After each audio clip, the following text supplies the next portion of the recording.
Okay guys, no messing around today. We're gonna start right where we left off. If you haven't seen Majora's Mask Part 1, then I highly recommend doing so. Here, I'll even give you a little bit of time. Okay, have you watched it? Good, great. Now back to the mask. So you know how in Part 1, I only cut out 5 of the horns and 1 of the eyes? Well, here's the other 5 horns and the other 1 eye. So you just grab your scissors and cut out the templates like before. And in total, you should have 10 horns and 2 eyes. In the video, the guy said that he used a cereal box for the horns. I didn't have a cereal box, but what I did have was a Cheez-Its box, so I just used that instead.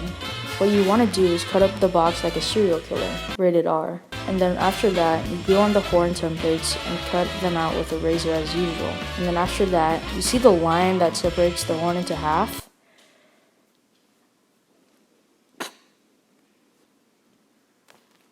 No. Stop. Shh. More! You see the line that separates the horn into half? Well, basically, what you do is you make a fold on that line, and the bigger half is the one that we bend. This is what the finished result should look like. Now do that with all 10 horns. And also, don't forget to number the horns because we'll be ripping off the template later. Oh, I also forgot to say that I taped the horns together. Looks pretty cool, huh? Okay, so overnight, the tape didn't hold, so now I have to use a hot glue gun. And since the hot glue can potentially burn my skin off, I taped the tip of my thumb and my index finger. It didn't really help though. Caution, do not do this. Here's a whole minute of me struggling to glue a simple piece of cardboard.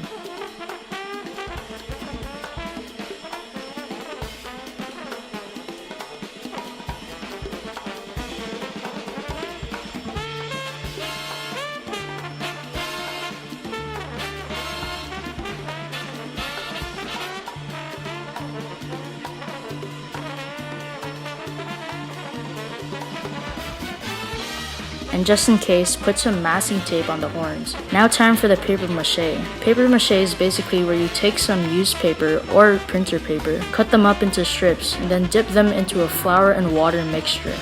Feel free to put in a little bit of glue in there too. When you're doing your first layer of paper mache, you dip it in, wring it out, and then lay it onto your mask.